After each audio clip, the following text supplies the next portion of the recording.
This week in Retrospect, the Rat Pack is back on the attack. Back in '92, a group of dedicated exterminators keep the Alberta border safe. Rats are not native animals, and they need to have cover, they need to have food, they need to live almost in the presence of man. And being on the border, Lloydminster is no stranger to the rodents. Many are thought to be migrating westerly from Saskatchewan and setting up residence in the border city in places like the landfill site and this large pile of straw and silage on the northeast corner of town.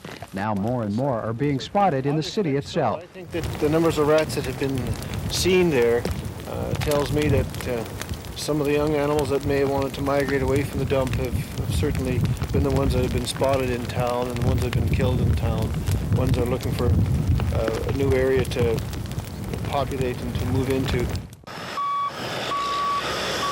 To beat the rodents at their own game, the Alberta Rat Patrol is busy burning out the silage, and while few were spotted this go-round, the rodents aren't hard to recognize.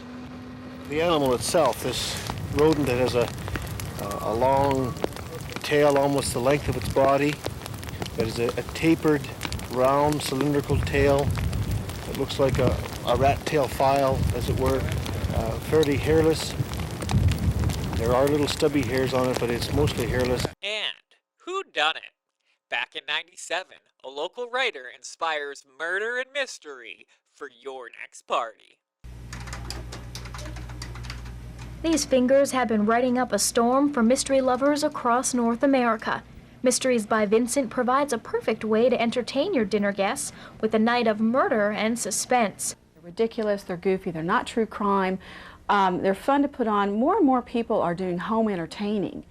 And so these are just perfect for this kind of thing. Everything you need to get your mystery dinner in full swing is provided in this package. Cindy has 7 titles already written, with many more in the works. I think it's something that just feeds on itself. You know, as I write one and we try it out and have fun on it, that just keeps me going and just keeps me inspired. To really help your guests travel back in time, Mysteries by Vincent also has vintage clothing for rent that'll help your guests transform into their characters. Locally, I will be renting vintage clothing to go along with most of my murder mystery dinners are period, and I'll be renting clothing to go along with these. Some of the clothing is authentic and others will be remakes. And that's all for this week in Retrospect.